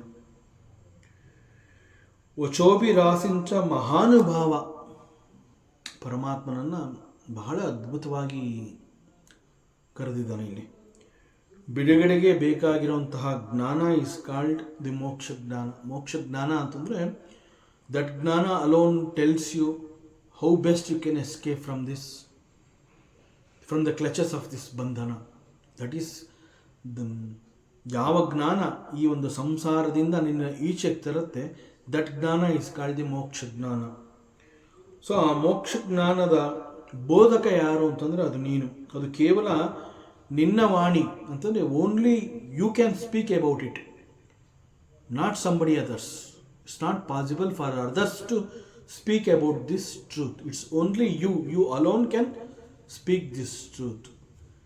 ಸೊ ವಚೋಬಿ ರಾಸಿಂಚ ಮಹಾನುಭಾವ, ನಿನ್ನ ವಾಕ್ಯಾಮೃತ ವರ್ಷ ಮಾತ್ರ ನನ್ನನ್ನು ಉದ್ಧರಿಸುತ್ತೆ. ಯಾಕೆ ಅಂತಂದರೆ ನೀನು ಮಹಾನುಭಾವ. ಹೇ ಮಹಾನುಭಾವ. ವೈ ಹಿ ಈಸ್ ಕಾಲ್ಡ್, ಪರಮಾತ್ಮನನ್ನು ಮಹಾನುಭಾವ ಅಂತ ಕರೆದಿದ್ದಾನೆ? ಬಿಕಾಸ್ ಹಿಯರ್ ಮಹಾನುಭಾವ ಅಂತಂದರೆ ಒನ್ ಹೂ ಈಸ್, ಎಲ್ಲ ರೀತಿಯ ಅನುಭವಗಳನ್ನು ಪಡ್ಕೊಂಡಿರೋಂತಹವನು, is called the Mahanubhava. So ಹೀಗೆ ಎಲ್ಲದರ ಬಗ್ಗೆ ಅನುಭವ ಇರೋದು ಕೇವಲ ನಿನಗೆ ಮಾತ್ರ. ಸೊ ನೀನು ಸಾಕ್ಷಾತ್ ಮಹಾನುಭಾವಿ. ಸೊ ಎಲ್ಲವನ್ನ ಬಲ್ಲವನು ನೀನಾಗಿರೋದ್ರಿಂದ ನಾನು ನಿನ್ನನ್ನು ಸರ್ವಜ್ಞ ಅಂತ ಕರಿತೀನಿ.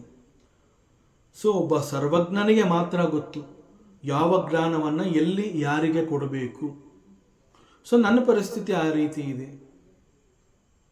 ಹಾಳು ಬಾವಿಯ ಆಳದಲ್ಲಿ ಕಾಲಕೂಟ ಸರ್ಪ ಕಚ್ಚುತ್ತಾ ಇದ್ರೂ ಕೂಡ ಈ ಲೌಕಿಕ ಅಂತಂದರೆ ವಿಷಯಗಳ ಕ್ಷುದ್ರ ನನ್ನನ್ನು ಮತ್ತೆ ಮತ್ತೆ ಅನುಭವಿಸುವಂತ ನನ್ನನ್ನು ಕರೀತಾ ಇದೆ.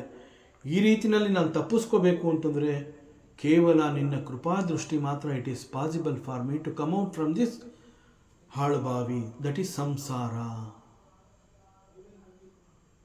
ಸೊ ಇವೆಲ್ಲವುಗಳ ಬಗ್ಗೆ ನಿನಗೆ ಅನುಭವ ಇದೆ ಪರಮಾತ್ಮ. ದಟ್ ಈಸ್ ವೈ ನಾನು ನಿನ್ನ ಮಹಾನುಭಾವ ಅಂತ ಕರೀತಾ ಇದ್ದೀನಿ.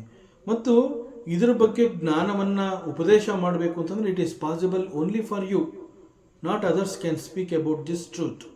ಸೊ ಅದರಿಂದ ನಾನು ನಿನ್ನನ್ನೇ ಕೇಳ್ಕೊತಾ ಇದ್ದೀನಿ, it is possible for you to guide me to escape from this bhavasagara. So please guide me. ಇದು ಉದ್ಧವನ ಪ್ರಶ್ನೆ. ಆ್ಯಂಡ್ ನೌ ಪರಮಾತ್ಮ ಹಿ ಸ್ಪೀಕ್ಸ್. ಶ್ರೀ ಭಗವಾನ್ ಉವಾಚ ಇತ್ತಮೇತತ್ ಪುರಾ ರಾಜ ಭೀಷ್ಮಂ ಧರ್ಮಭೃತಾ ಪರಂ ವರಂ ಅಜಾತಶತ್ರು ಪಪ್ರಚ್ಚ ಸರ್ವೇಷಾಂ ನೋನು ಶೃಣ್ವತಾಂ. ಸೊ ಪರಮಾತ್ಮನಿಗೆ ಈ ಸಂದರ್ಭದಲ್ಲಿ ಒಂದು ನೆನಪಿಗೆ ಬರುತ್ತೆ. ಅದನ್ನು ನೆನಪಿಸಿಕೊಂಡು ಇಲ್ಲಿ ಹೇಳ್ತಾನೆ, ಹೇ ಉದ್ಧವ, ನೀನು ಯಾವ ರೀತಿಯಲ್ಲಿ ಪ್ರಶ್ನೆ ಮಾಡಿದೀಯಾ ಅಂತಂದರೆ ಇದು ನನ್ನ ಯಾವುದೋ ಒಂದು ಪೂರ್ವ ಸ್ಮರಣೆಗೆ ಕರ್ಕೊಂಡು ಹೋಗಿ ಅಲ್ಲಿ ನಿಲ್ಲಿಸ್ತು. ಅಂತಹ ಪ್ರಶ್ನೆಯನ್ನು ನೀನು ಮಾಡಿದೀಯ. ನೀನು ಮಾಡಿರುವಂತಹ ಪ್ರಶ್ನೆಯನ್ನೇ similarly exactly this type of question quite a long back Dharmaraja, that is Yudhishthira ಅವನನ್ನು ಧರ್ಮರಾಜ ಅಂತ ಕರೆದಿರೋದು ಯಾಕೆ ಅಂತಂದರೆ ಹಿ ಈಸ್ ಅ ಧರ್ಮ ಶಿರೋಮಣಿ. ಅವನು ಅಂತಹವನು ಭೀಷ್ಮ ಪಿತಾಮಹನನ್ನು ಕುರಿತು ಪ್ರಶ್ನೆಯನ್ನು ಮಾಡಿದ್ದ ಒಂದು ಸಂದರ್ಭದಲ್ಲಿ. So this Dharmaraja actually he is a dharma shiromani. ಅವನೇನು ಸಾಮಾನ್ಯ ಅಲ್ಲ, ಅವನಿಗೂ ಕೂಡ ಎಲ್ಲವೂ ಗೊತ್ತಿದೆ. He is not an ordinary person and he is Ajatashatru and also ಧರ್ಮಜ್ಞ. ಧರ್ಮವನ್ನು ಚೆನ್ನಾಗಿ ತಿಳ್ಕೊಂಡಿರುವಂತಹವನು. ಧರ್ಮಜ್ಞ ಅಂತಂದರೆ ನೋವರ್ ಆಫ್ ದಿ ಧರ್ಮ. ಅವನು ಪ್ರಶ್ನೆ ಮಾಡಿದ ಸಮಯದಲ್ಲಿ ಭೀಷ್ಮ ಪಿತಾಮಹನನ್ನು ಕುರಿತು ಕೆಲವು ಪ್ರಶ್ನೆಗಳನ್ನು ಮಾಡಿದ್ದ. ಅವನು ಪ್ರಶ್ನೆ ಮಾಡಿದ ಸಂದರ್ಭದಲ್ಲಿ ಅಲ್ಲಿ ಅನೇಕರು ಸೇರಿದ್ರು. Even I was also there. ನಾನು ಕೂಡ ಆ ಸಂದರ್ಭದಲ್ಲಿ ಅಲ್ಲಿಯೇ ಇದ್ದೆ. ಈಗ ನೀನು ಕೇಳಿರುವಂತಹ ಪ್ರಶ್ನೆ, ಧರ್ಮರಾಜ ಕೇಳಿದ ಪ್ರಶ್ನೆಯನ್ನು ನನ್ನ ನೆನಪಿಗೆ ತಂದು ನಿಲ್ಲಿಸ್ತೋದು. ಸೊ ಈಗ ನೀನು ಕೇಳಿರುವಂತಹ ಪ್ರಶ್ನೆ ಮತ್ತು ಆಗ ಯುಧಿಷ್ಠಿರ ಪಿತಾಮಹನನ್ನು ಕೇಳಿದಂತಹ ಪ್ರಶ್ನೆ ಈಸ್ ಆಲ್ಮೋಸ್ಟ್ ದಿ ಸೇಮ್. ಇಲ್ಲಿ ನನ್ನನ್ನು ನೀನು ಪ್ರಶ್ನೆ ಮಾಡಿದೀಯಾ, ಅಲ್ಲಿ ಯುಧಿಷ್ಠಿರ ಭೀಷ್ಮ ಪಿತಾಮಹನನ್ನು ಪ್ರಶ್ನೆ ಮಾಡಿದ್ದಾನೆ, ಅಷ್ಟೇ ವ್ಯತ್ಯಾಸ. ಪ್ರಶ್ನೆ ಮಾಡಿರೋರು ಬೇರೆ ಬೇರೆ, ಬಟ್ ಎರಡೂ ಪ್ರಶ್ನೆಗಳು ಕೂಡ ಒಂದೇ ರೀತಿಯಲ್ಲಿದೆ, ಅಲ್ಲೇನು ವ್ಯತ್ಯಾಸವೇ ಇಲ್ಲ. ಯಾವ ಸಂದರ್ಭ ಅದು? ಭೀಷ್ಮ ಪಿತಾಮಹನನ್ನು ಯುಧಿಷ್ಠಿರ ಪ್ರಶ್ನೆ ಮಾಡಿರುವಂತಹ ಸಂದರ್ಭ ಯಾವುದು ಅಂತಂದರೆ, ಆಗಷ್ಟೇ ಮಹಾಭಾರತ ಯುದ್ಧ ಮುಗಿದಿರುತ್ತೆ. ಯುದ್ಧದಲ್ಲಿ ಅನೇಕರು ಮರಣವನ್ನು ಹೊಂದಿದ್ದಾರೆ. ಸತ್ತವರಲ್ಲಿ ತನ್ನ ಸ್ವಜನ ಸಂಬಂಧಿಗಳು, ಸ್ನೇಹಿತರು, ಹಿತೈಷಿಗಳು ಅನೇಕರು ಹೀಗೆ ಅಲ್ಲಿ ಮರಣ ಹೊಂದಿದರು. ಈ ಸಂಹಾರದಿಂದ ಸಾಕ್ಷಾತ್ ಯುಧಿಷ್ಠಿರ ಕೂಡ ಒಂದು ರೀತಿಯ ಶೋಕಕ್ಕೆ ಒಳಗಾಗಿದ್ದ. ಯಾಕೆ ಅಂತಂದರೆ ಅಲ್ಲಿ ಯಾರೂ ಉಳ್ಕೊಳ್ಳಿಲ್ಲ. ಮಹಾಭಾರತ ಯುದ್ಧದಲ್ಲಿ ಯಾರೊಬ್ಬನೂ ಉಳ್ಕೊಳ್ಳಿಲ್ಲ. ಉಪಪಾಂಡವರು ಕೂಡ ಮರಣ ಹೊಂದಿರ್ತಾರೆ. ಸೊ ಯಾರೊಬ್ಬರೂ ಉಳ್ಕೊಳ್ಳಿಲ್ಲ, ಎಲ್ಲರೂ ಮರಣವನ್ನು ಹೊಂದಿರ್ತಾರೆ. ಸೊ ಯುದ್ಧ ಮುಗಿದಾಗ ಆ ಯುದ್ಧ ಭೂಮಿಯಲ್ಲಿ ಒಮ್ಮೆ ಹಿಂತಿರುಗಿ ನೋಡಿದಾಗ ಆ ಸತ್ತವರಲ್ಲಿ ಎಲ್ಲರೂ ಕೂಡ ಅನೇಕರು ಸ್ವಜನಗಳು, ಬಂಧುಗಳು, ಸ್ನೇಹಿತರು, ಬಾಂಧವರು, ಸಂಬಂಧಿಗಳು, ಹಿತೈಷಿಗಳು, ಸೊ ಒಟ್ಟಿನಲ್ಲಿ ಎಲ್ಲ ನಮ್ಮವರೇ ಅನ್ನುವಂಥ ಆ ಒಂದು ದುಃಖ ಧರ್ಮರಾಜನನ್ನು ಕಾಡಿತ್ತು. ಸತ್ತವರೆಲ್ಲರೂ ಕೂಡ ನಮ್ಮವರೇ. ಸೊ ಅದರಿಂದ ಅದು ಅವನಿಗೆ ಬಹಳ ದೊಡ್ಡ ಶೋಕವನ್ನು ಉಂಟು ಮಾಡಿತ್ತು. ಹಾಗೂ ಭೀಷ್ಮ ಪಿತಾಮಹನ್ಗೆ ಅರ್ಜುನ ಬಾಣಗಳ ಮೇಲೆ ಮಲಗಿಸಿದ್ದ. ಅಂತಂದರೆ ಬಾಣಗಳನ್ನು ಹೊಡೆದು, ಇಡೀ ದೇಹಕ್ಕೆ ಬಾಣಗಳನ್ನು ಹೊಡೆದಿದ್ದ ಅರ್ಜುನ. ಅವನನ್ನು ಶರಶಯ್ಯೆ ಅಂತಂದರೆ ಬಾಣಗಳ ಮಂಚವನ್ನು ಮಾಡಿ ಮಂಚದ ಮೇಲೆ ಆ ಬಾಣಗಳ ಮೇಲೆ ಬೀಳುವಂತೆ ಮಾಡಿದ್ದ ಅರ್ಜುನ. ಸೊ ಈವನ್ ದಿಸ್ ಪಿತಾಮಹ, ಭೀಷ್ಮ ಪಿತಾಮಹ ಕೂಡ ಅಲ್ಲಿ ನರಳ್ತಾ ಮಲಗಿದ್ದ. ಸೊ ಅವನಿಗೂ ಕೂಡ ಏಟು ಆಗಿತ್ತು. ಅವನನ್ನು ಹೊಡೆದು ಉರುಳಿಸಿದ್ದು ಅರ್ಜುನ. ಪರಿಸ್ಥಿತಿ ಹೀಗಿತ್ತು. ಯುದ್ಧ ಮುಗಿದಿದೆ, ಬಟ್ ಭೀಷ್ಮ ಪಿತಾಮಹ ಇನ್ನೂ ಮರಣ ಹೊಂದಿಲ್ಲ. ಆ ಶರಶಯ್ಯೆಯ ಮೇಲೆ ಮಲಗಿದಾನೆ. ಅಲ್ಲಿ ಒಂದು ಉದ್ದೇಶ ಇತ್ತು, ಅವನಿಗೆ ಇನ್ನೂ ಯಾಕೆ ಮರಣ ಬಂದಿಲ್ಲ ಅಂತ.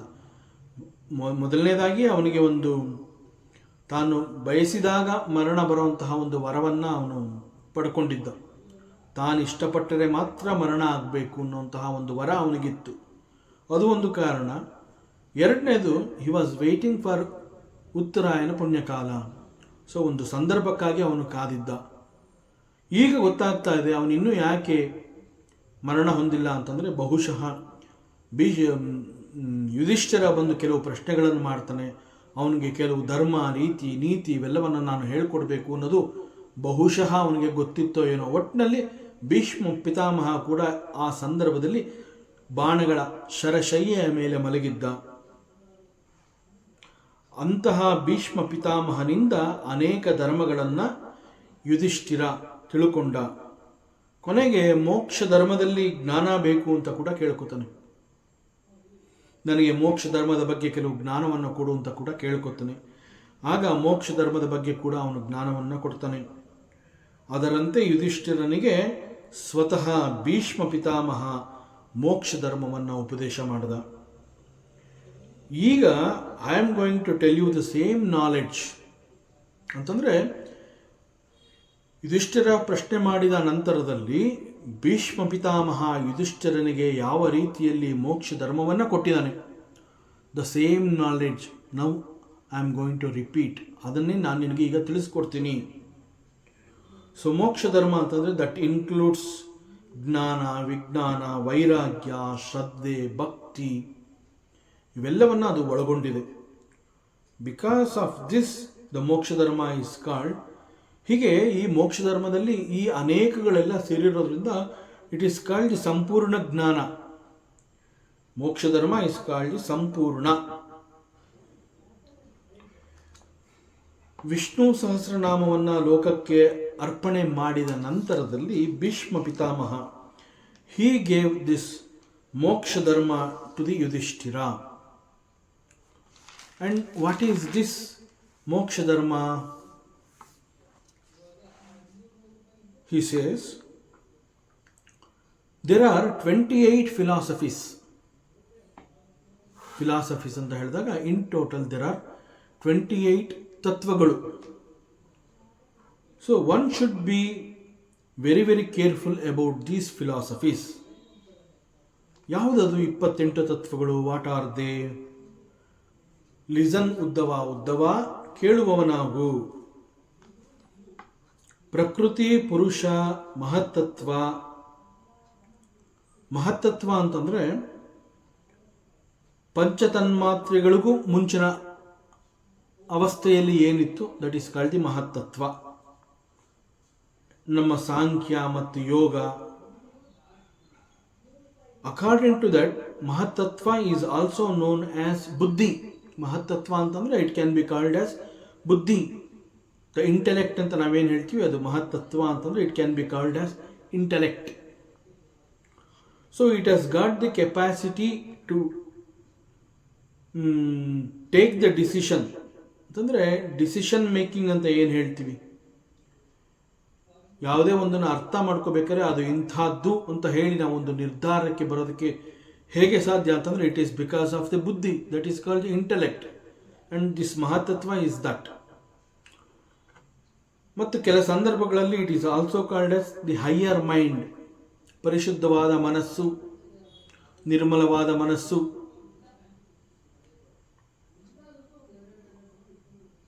ಮತ್ತು ಕೆಲವು ಸಂದರ್ಭಗಳಲ್ಲಿ the same is also called Viveka.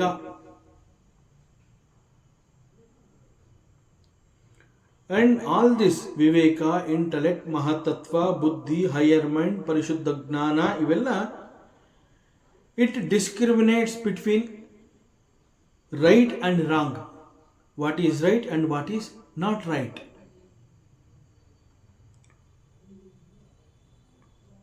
In the evolution of this huge creation, ಸೃಷ್ಟಿ ಎನ್ನುವಂತಹದ್ದು ವಿಕಾಸವಾಗತೊಡಗಿದಾಗ the role of this mahattattva is very very very big. Crucial role ಅಂತ ನಾವು ಹೇಳ್ತೀವಲ್ಲ, ಅಂತಹ ಪಾತ್ರವನ್ನು ಈ ಮಹತ್ತತ್ವ ಅನ್ನುವಂತಹದ್ದು ಸೃಷ್ಟಿಯ ಸಂದರ್ಭದಲ್ಲಿ ತನ್ನನ್ನು ಅಲ್ಲಿ ಗುರುತಿಸಿಕೊಂಡಿತ್ತು. And it also serves as a bridge between the pure consciousness, ಅದನ್ನು ಪುರುಷ ಅಂತ ಹೇಳ್ತೀವಿ, and the material world which is called the prakriti. So this mahatattva is the bridge between the purusha and prakriti, consciousness and the matter. This Mahatattva again is a product of the Prakriti. See, this Mahatattva is a bridge. It serves as a bridge between Purusha and Prakriti. And again, this Mahatattva is the product of the Prakriti also. Panchatanmatras emerges later. It emerges from Ahankara. So, ಮೊದಲು ಪ್ರಕೃತಿ, ಪುರುಷ, ಮಹತ್ತತ್ವ, ಅಹಂಕಾರ, ಪಂಚಮಹಾಭೂತ, ಪಂಚಕರ್ಮೇಂದ್ರಿಯಗಳು, ಪಂಚಜ್ಞಾನೇಂದ್ರಿಯಗಳು, ಮನಸ್ಸು, ಆ ನಂತರದಲ್ಲಿ ಪಂಚವ್ಯಕ್ತ ಮಹಾಭೂತ, 3 ಗುಣಗಳು, ಇವೆಲ್ಲ ಸೇರಿ ಒಟ್ಟು 28 ಫಿಲಾಸಫಿಗಳಾಯಿತು. ಈ 28 ಫಿಲಾಸಫಿಗಳು, ಇದನ್ನು ತತ್ವಗಳು ಅಂತ ಕೂಡ ಹೇಳ್ತಾರೆ. ಈ 28 ತತ್ವಗಳು ಎಲ್ಲೆಲ್ಲಿ ಇವೆ? ಈ 28 ತತ್ವಗಳು ಎಲ್ಲೆಲ್ಲಿದೆ? ದ ಆನ್ಸರ್ ಈಸ್ ಎಲ್ಲೆಲ್ಲಿ ಇಲ್ಲ. ದಟ್ ಮೀನ್ಸ್ ಬ್ರಹ್ಮನಿಂದ ಹಿಡಿದು ತೃಣದವರೆಗೆ ಎಲ್ಲ ಕಾರ್ಯಗಳಲ್ಲೂ ಕೂಡ we can see this 28 philosophies. And this ability is called the ಜ್ಞಾನ. To know this 28 ಮಹತ್ತತ್ವ 28 ತತ್ವಗಳನ್ನು, ದಟ್ ಈಸ್ ಕಾಲ್ಡ್ ದಿ ಜ್ಞಾನ. ಮತ್ತು ಆ 28 ತತ್ವಗಳಲ್ಲಿ ಸೇರಿರುವಂತಹ ಪರಮಾತ್ಮ ತತ್ವವನ್ನು ನೋಡುವಂತಹದ್ದನ್ನು ವಿ ಕಾಲ್ ಇಟ್ ವಿಜ್ಞಾನ. So this is my opinion. ಇದು ನನ್ನ ಅಭಿಪ್ರಾಯ ಆಗಿದೆ, ಇದು ನನ್ನ ನಿಶ್ಚಿತವಾದ ಅಭಿಪ್ರಾಯ ಅಂತ ಹೇಳ್ತಾನೆ ಪರಮಾತ್ಮ. So looking at these 28 philosophies, it means interacting with these 28 philosophies, and by any chance if any of these indicating or pointing towards the Lord, then it is called the paroksha ಜ್ಞಾನ. ಈ 28 ತತ್ವಗಳನ್ನು ವಿಚಾರ ಮಾಡುವಂತಹ ಸಂದರ್ಭದಲ್ಲಿ ಅಥವಾ ಅವುಗಳನ್ನು ತಿಳ್ಕೊಳ್ಳುವಂತಹ ಆ ಪ್ರಯತ್ನದಲ್ಲಿ ಯಾವುದೇ ಒಂದು ಅವಕಾಶದಲ್ಲಿ, if it is possible for you to see the Lord as a sakshatkara, then it is called paroksha ಜ್ಞಾನ.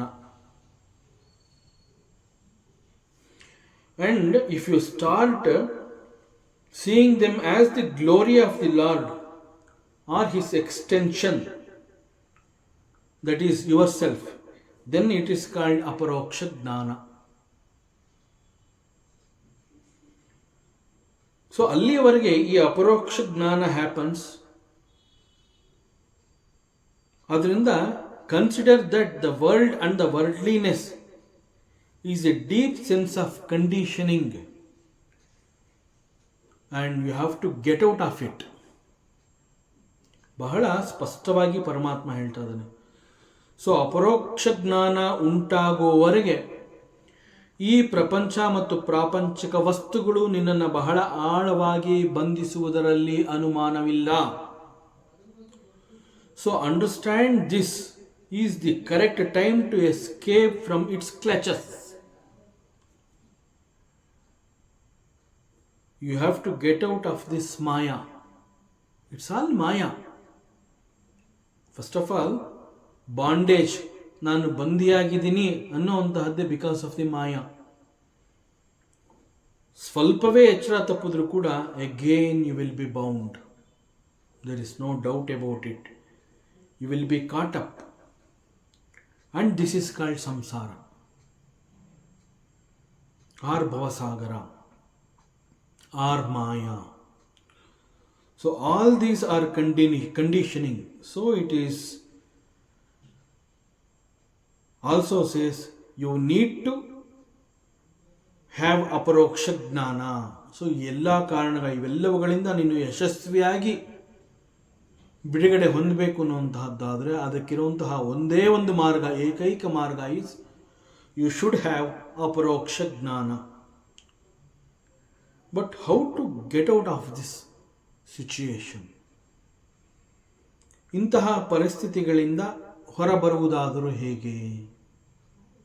ಮತ್ತಷ್ಟು ವಿಚಾರ ಇದೆ, ಮುಂದಿನ ಅವಕಾಶದಲ್ಲಿ ಮತ್ತೆ ಮುಂದುವರಿಸೋಣ. ಓಂ ಪೂರ್ಣಮದಃ ಪೂರ್ಣಮಿದಂ ಪೂರ್ಣಾತ್ ಪೂರ್ಣಮುದಚ್ಯತೆ ಪೂರ್ಣಸ್ಯ ಪೂರ್ಣಮಾದಾಯ ಪೂರ್ಣಮೇವಾವಶಿಷ್ಯತೆ. ಓಂ ಶಾಂತಿ ಶಾಂತಿ ಶಾಂತಿ. ಹರಿ ಓಂ. ಶ್ರೀ ಗುರುಭ್ಯೋ ನಮಃ. ಹರಿ ಓಂ.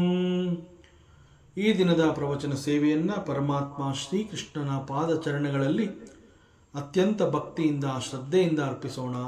ಶ್ರೀಕೃಷ್ಣಾರ್ಪಣಮಸ್ತು.